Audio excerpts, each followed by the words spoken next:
Ikhwan Muslimin didirikan oleh Imam Syahid Hasan Al-Banna. Hasan Al-Banna seorang guru kaligrafi di Mesir, lalu kemudian dia mendirikan organisasi ini ingin supaya berpolitik secara Islam. Jangan bodoh kamu.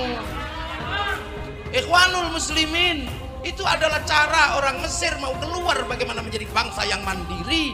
Ikhwanul Muslimin didirikan oleh Hasan Al-Banna untuk menjawab problem Mesir, dan itu gagal. Kenapa kamu bawa ke sini untuk menyelesaikan problem bangsamu? Jangan bodoh nak ya. Tafsir Sayyid Qutb itu berbahaya. Dalam bab tentang wa man lam yahkum bima anzalallah fa ulaika humul kafirun, surah Al-Maidah, sila buka tafsirnya. Itu tafsir isinya terorisme, isinya ekstremis. Ini masalah Rasulullah itu melihat semua umatnya adalah anaknya. Sing lagi abangan, sing lagi setengah abangan, sing hitam, semuanya adalah Maka kalau ini semua umatnya melihat orang abangan, ya pikirannya itu memandu mereka tobat, bukan malah dianggap kafir.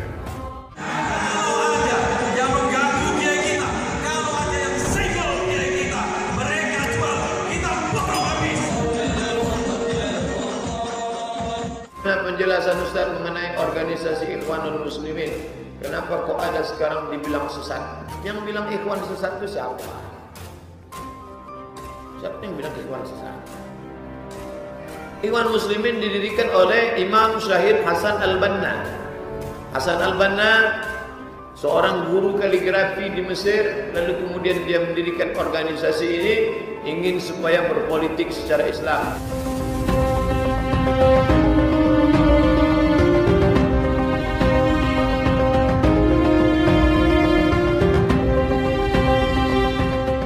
Negara bilang jangan buat ini, kemudian dia lawan, lalu dia masukkan orang-orangnya ke semua lembaga. Ternyata di mana-mana mereka ada, mereka selalu ingin menguasai tempat dan bersih-bersih, mempurifikasi semua tempat. Semuanya harus orang kita, seperti itu.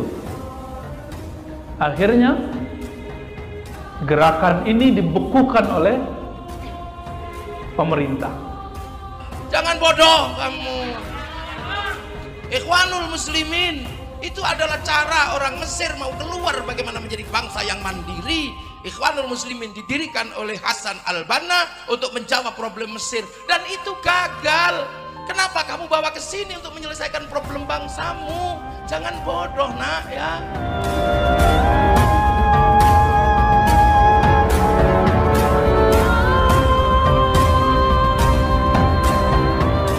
Saya sering dengar ceramah Ustadz tentang Ikhwanul Muslimin. Yang saya tanyakan, partai Ikhwanul Muslimin di Indonesia ini partai apa? PKS yang mengatakan berafiliasi, mengambil buku-buku dari Sayyid Qutb. Ulama kita ittifaq, tafsir Sayyid Qutb itu berbahaya. Dalam bab tentang wa man lam yahkum bima anzalallah fa ulaika humul kafirun, surah Al-Maidah, sila buka tafsirnya. Itu tafsir isinya terorisme, isinya ekstremis. Dia kata apa? Siapa saja, negara mana saja tidak berhukum dengan hukum Allah, maka itu negara orang-orangnya kafir. Ini yang dipakai oleh ISIS.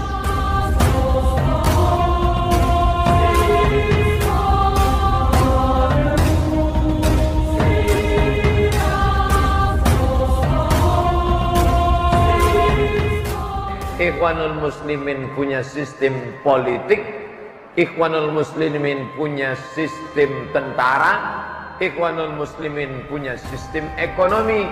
Tiga yang paling ditakuti orang: politik, tentara, ekonomi. Setelah Syekh Hasan Al-Banna rahimahullah meninggal, tiba-tiba ada seseorang namanya Sayyid Qutb pulang dari US. Dia tidak pernah tidak pernah talaki dengan Hasan Al-Banna, tidak pernah ambil tarikat sufi, tidak pernah ambil akidah Ahlus Sunnah dari ulama-ulama Azhar.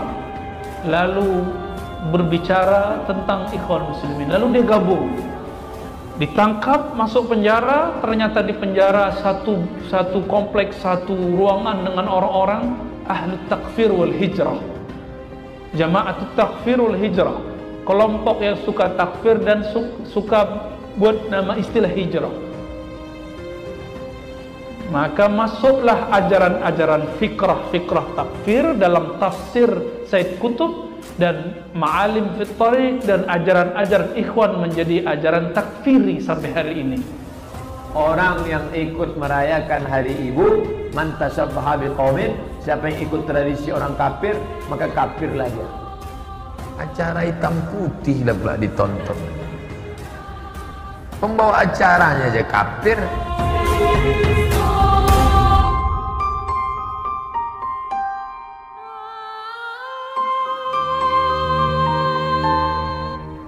Ini masalah Rasulullah itu melihat semua umatnya adalah anaknya.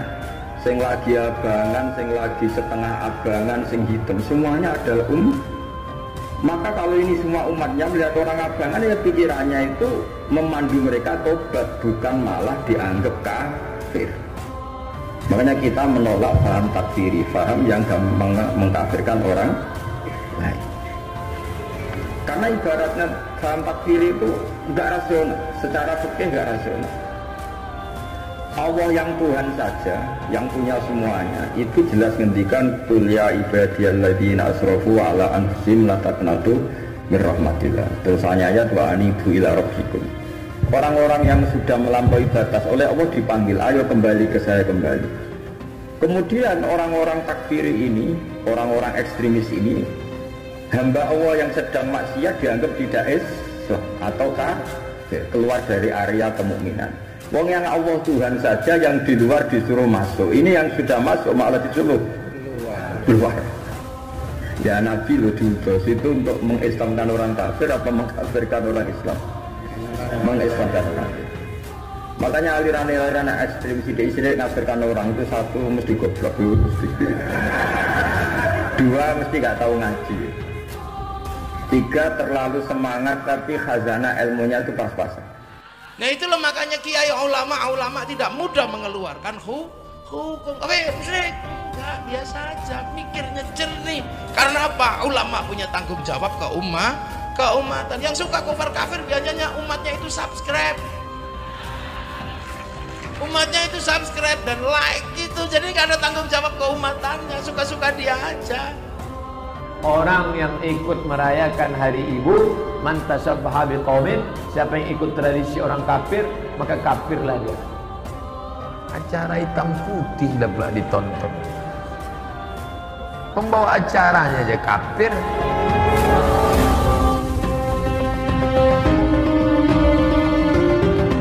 Maka masuklah ajaran-ajaran fikrah takfir dalam tafsir Said Qutb dan Ma'alim fit Thariq, dan ajaran-ajaran ikhwan menjadi ajaran takfiri sampai hari ini.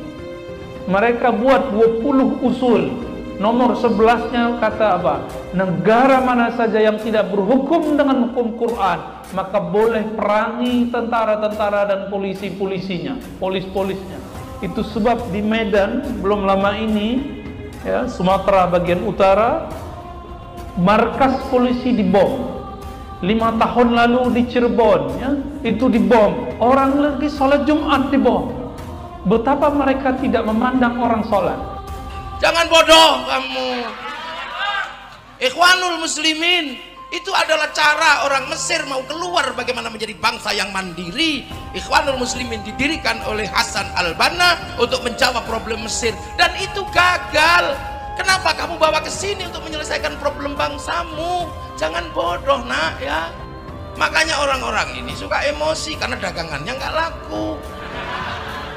Yai Hashim nggak pernah mengajarkan itu, Yai Dahlan tidak pernah mengajarkan itu, Ki Bagus Hadi Kusumo tidak pernah mengajarkan itu. Hanya kamu yang kemarin sore mengajarkan itu.